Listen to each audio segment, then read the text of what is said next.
Download my free legato course right now and learn to play fast in the fastest way possible. It's 4 core exercises that you need to focus on in order to reach the highest level of mastery. And then I'm going to give you the 3 sub-skills of legato. Once you master these 3 little skills, then the overall skill of playing very fast runs using hammer-ons and pull-offs will be very easy. So go sign up right now and get immediate access for free. See you in the course.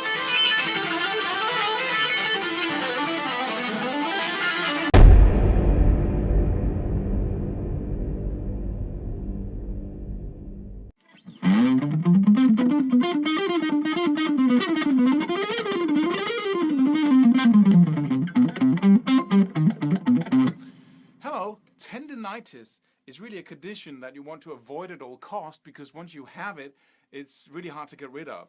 And the more you practice, the worse it gets. So how do you avoid it? Well, very simply by practicing without straining and stressing everything. And you can't avoid it completely, because tendinitis is kind of the upper limit to what your body can do. And if you go from not practicing at all to practicing 3 to 4 hours a day, then you're going to get tendinitis. It's just the way it is. Because it's going to be a shock to the body to suddenly practice that much. So you have to work up your capacity to move your fingers those repetitive patterns gradually. So what you do really, first of all, is that you practice at a tempo where you can get everything right. And that's important to so many things. You know, it's the fastest way of getting the result you're after is to always stay at a tempo where you can get everything right. And it seems like a joke. So slow you have to play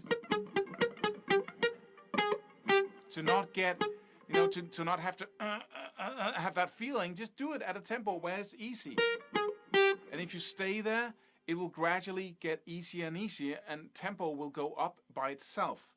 So that's really the key. That's how to practice and get the best results in all areas.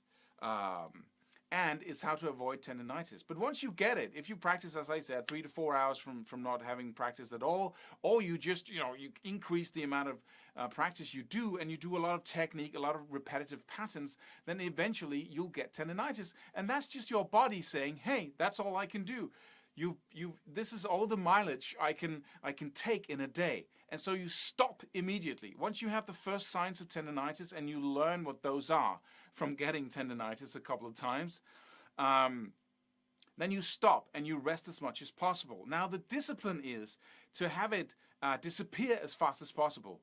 And in order to make that happen, you use that hand as little as possible throughout the day.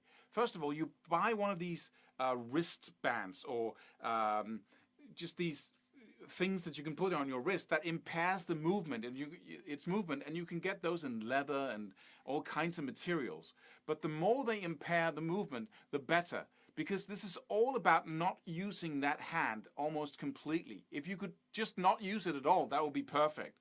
And if you go to work and you sit by a computer all the day, and you move your right hand and you get tendinitis in your right hand, you want to shift and move the mouse with your other hand. Use your left hand instead. I can do almost everything with both hands because I developed that capacity, that ability when I was practicing technique for 2 years.